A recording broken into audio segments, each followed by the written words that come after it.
Are you guys feeling the wind from the pendulum swinging back in our direction? Because I am. With the recent release of Helldivers 2, the game has gone bananas on Steam, with server capacity hitting its limits, forcing the developers to have to increase it day after day. I think right now they're at 450,000 on a server capacity, and people are still struggling to get in the doors. The game has hit numbers that most teams would dream of and has skyrocketed to the top of the Steam charts for peak player counts, much like Palworld did recently, which is another indie project that costs a fraction of these AAA titles, with player numbers that are putting those same AAA titles to shame. And I'm now seeing a trend online where people are tired of creators like me pointing this out. I've seen tweets that I wish I would have screen capped, where people are saying that this whole AAA versus indie rhetoric is tiresome and it doesn't help the industry. You know what also doesn't help the industry? Quadruple A titles that cost $70 and are riddled with microtransactions. Single player games that are twisted into a weird form of live service where it didn't need to have it for the sole focus of making more money. How's that going for you, Suicide Squad? Jesus, with those player numbers, the game should be called Suicide Watch. And that's not even to say that these games are bad. I've heard that Suicide Squad is reviewing pretty well. Skull and Bones is reviewing okay. Like, I've seen everything from 4 out of 10s to 7 out of 10s. So it's like a pretty middling score base. But you know what I haven't seen since the release of these AAA and quadruple A games? I haven't seen anyone talking about them.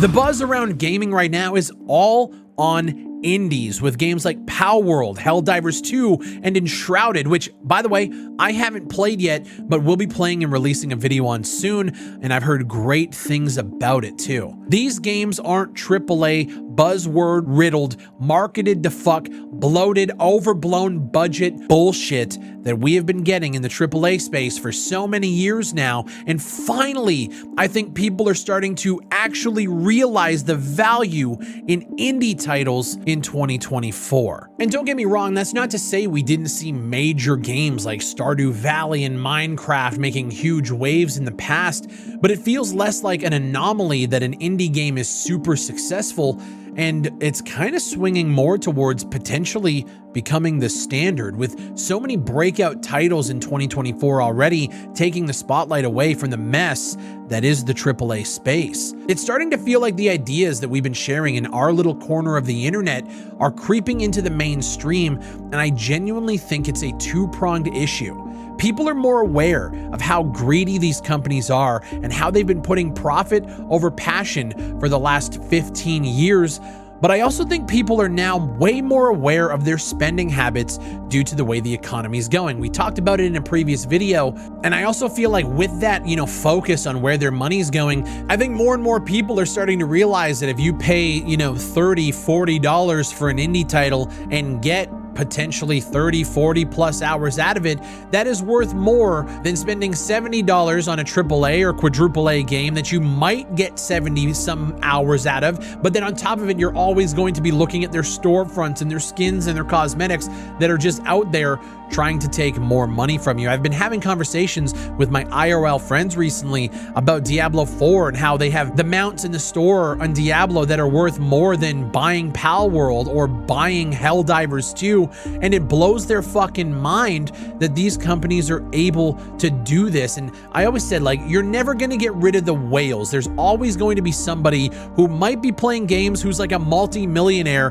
who will look at like a horse mount in Diablo that's $69.99 and he'll cop that no sweat off his ass and be compared to like me just paying for a coffee for them. You're never going to get rid of the microtransactions, but I think what more and more people are realizing is how these companies function with their shareholders and how they're always having to make profits year over year, quarter over quarter, which means in the AAA space, it's only going to get worse. When you see, Suicide Squad kill the Justice League, and it's some sort of weird live service single player title where they're going to be dropping content in that live service kind of roadmap, it's weird, and I don't think it's necessary. And I think, in terms of single player games, I think people have experienced how single player games should be delivered delivered to you by playing games like God of War and Horizon and those single player masterpiece titles like Red Dead Redemption 2. And actually just more recently with Baldur's Gate 3,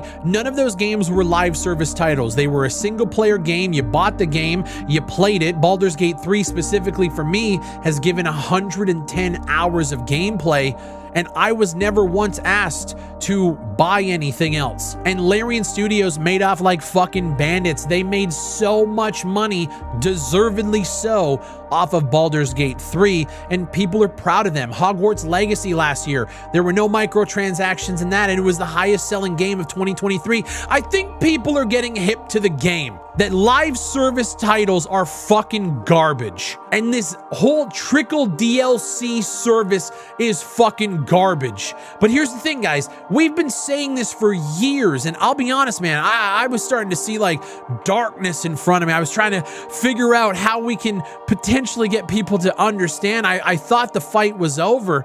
But truthfully, I really think that just we're in a state now where people are struggling to, put food on the table. They're struggling to make sure their bills are paid. Their entertainment outlet is video games. And as they're being pushed little by little by the corporate overlords that control us, I think they're starting to realize, fuck putting money in CEOs' pockets that take millions and millions of dollars in bonuses every year while laying developers off. And they're starting to look at the small guys that are delivering experiences that they actually give a shit about. And whether or not you like Helldivers or Palworld or Enshrouded or whichever game, that doesn't matter. What matters is these games are resonating with players in a way that AAA games really haven't done outside of your anomalies like Baldur's Gate 3, like Red Dead Redemption 2. It feels like the script is flipping. It feels, again, like the pendulum is swinging back in our direction.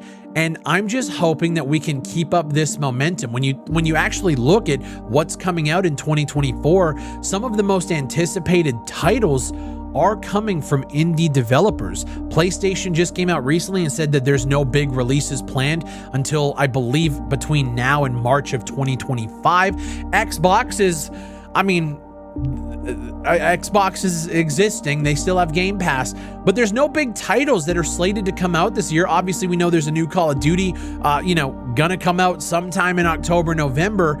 Other than that, though, I think the big titles that people are looking forward to: Gray Zone Warfare, Stalker 2, Pioneer. Going down the list of the most wishlisted upcoming Steam games, there's only a couple that you would consider AAA. Games like Dragon's Dogma from Capcom, games like, I guess you'd say, is Arc 2 a studio wildcard? Do you consider them AAA? We have Stalker, we have Frostpunk, Manor Lords, Hades 2. All of these games, Unrecord is on there too. They're all indie games. So I guess this video can be summed up with, guys, I'm happy. There's a shit ton of games out here right now in the rotation that are keeping my attention, and it all costs me a fraction of what I would spend if I bought a bunch of AAA games in the meantime. I'm happy that Skull and Bones is struggling to find relevancy, because that might signal to Ubisoft that this isn't what we fucking wanted. I'm happy that Suicide Squad Kill the Justice League is struggling to find a player base, because that might signify to Warner Brothers that you have squandered Rocksteady's talent making a live service single player title. I'm happy that Helldivers 2 is everywhere. You go to TikTok, you go to Instagram, it is being talked about everywhere, and deservedly so. 2024 is going to be the year of the indie game, and I'm here for it, dude. This is the shit we've been talking about for years, and we're watching it play out right in front of us. I want to know what you guys are playing. I wanted to make a video talking about just kind of my perspective on what we're seeing in the indie space. There's a lot of games to talk about. I really can't wait to jump into Enshrouded. That's going to be happening this week. I think Pacific Drive is coming out this week too, which I'm super excited about, and I think I have a key for it, so we're probably going to be playing that on stream this week. There's just a lot of good shit going on right now, and I think we can get caught up in the fact that these games are coming out bad, but you look around the corner and there's 4 more bangers that are a fraction of the price that are coming out and just taking the world by storm. I think 2024 is going to be a great year for games. I can't wait to share my thoughts on all of these titles with you guys more in the near future. I have a video coming out tomorrow about a game that not a lot of people have even heard of. It was announced a couple of years ago, and I finally got hands-on in a behind-the-scenes playtest. You guys don't want to miss that. Stay tuned. My name is Big Fry. Leave a like on the video if you guys enjoyed it. Subscribe for more content just like this. Follow me on Twitch for live streams Monday, Wednesday, Friday, whatever schedule we have going on that week. And make sure you guys are in the Discord to continue these kind of conversations with like-minded community members. Thank you guys for watching. My name is Big Fry, and I'll see you on the next one.